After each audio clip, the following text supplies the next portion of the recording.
relationship with Mr. Depp.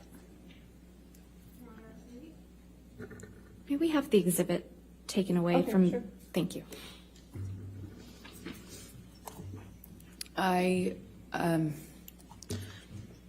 By June, I was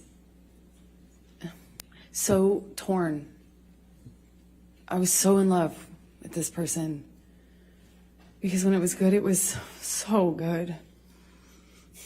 You've never felt love like that. At least that's how it felt. So much. I felt like he recognized me and I recognized him, and there was just something there that was the love of my life.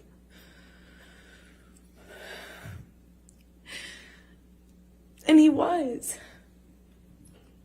He was, but he was also this other thing. He was also this other thing. And that other thing was awful, awful thing that would come out and take over. And it was, you couldn't see the Johnny I loved underneath it. It was this other thing.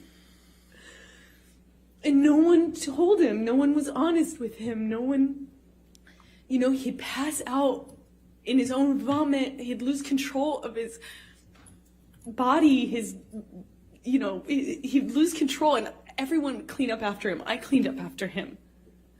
I mean, this man lost control of his bowels, and I cleaned up after him. His security cleaned up after him, changed his pants in front of me. He would pass out in his own sick. And then he'd walk around saying he didn't have a problem. Until he did. Until he couldn't support it anymore, and he'd get clean and he'd get sober, and then he was this thing again. This thing that made me feel so loved, that made me feel like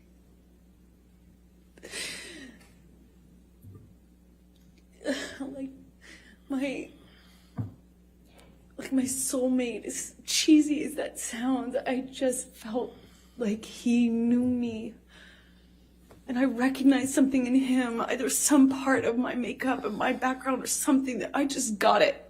And I loved him and understood him. It just got so scary, the other part of him. And in June, I wanted to leave him. I didn't want to leave him. I wanted to leave him. I wanted him to get better. And he expressed to me so many times when he was in that period of getting clean and sober, he would tell me, "You saved my life. Baby girl, you saved my life." Everyone else was saying that to me, and I believed it. If everyone else was saying it, he was saying it. I thought, just like his other friends who had gotten clean and sober and stayed that way, his older friends, these rock stars that he hung out with that had gotten clean and sober and they had 20, 30 years, something, I thought, and Johnny told me he would be that person, that he was going to be that person, and I believed it.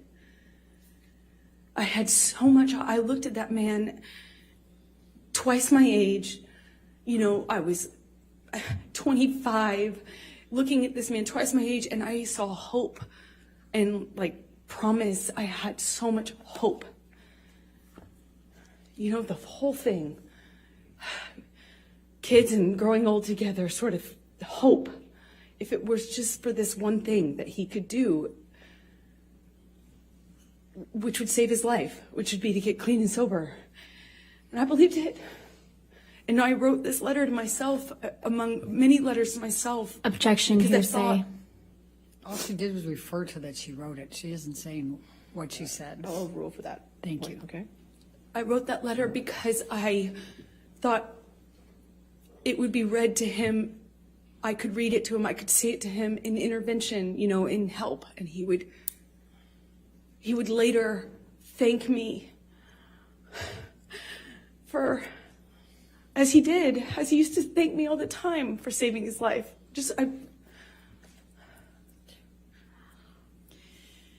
Did there come a time later in June that you finally met Johnny's kids?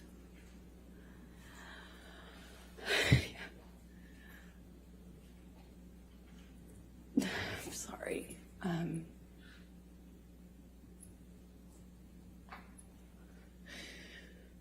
Yeah, I finally met them in the summer of 2013.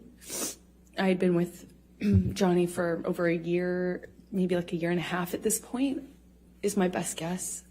And I was dying to meet them, dying to get to know these kids. I felt like I knew them already. I had his daughters, and Jack's, both of his kids' art on my fridge, and I had never even met them. Johnny had brought them over one day and kindly given them to me, and I had them up on my fridge because I felt like I knew them, just how much he talked about them. And I finally got to meet them at the Lone Ranger premiere at Disneyland. Summer 2013. So then I'm going to jump to, and it's not much of a jump, to June 26, 2013. There was a plane ride to Russia with Johnny. Do you recall that? Yes. Tell the jury about that particular event. Well, that was the first and last time I ever decided it would be a decent idea to do drugs with Johnny. I did MDMA with him on the plane, which was as stupid as it may sound. I just had never, I was very against, obviously the cocaine had been a problem. I was very much against him using cocaine. I was against the drinking, supportive of the sobriety, but I'm 26 maybe, ish. And I wanted, I had never heard of anyone making MDMA like what I had done MDMA before. I thought it's a lovey drug. It's a, it's like a kind of, I never knew anyone to get violent on it. And, I thought, well, this is a relatively contained environment. Maybe this will be different. Maybe I can be a good cop and be part of the, I don't have to be the lesbian counselor all the time, as you would say. I can maybe be the fun girlfriend. And I learned the hard way that was not happening. So what happened? Well, we took MDMA. I took a capsule. It's like a powder in a capsule. I took a capsule, and Johnny took several. I didn't count, but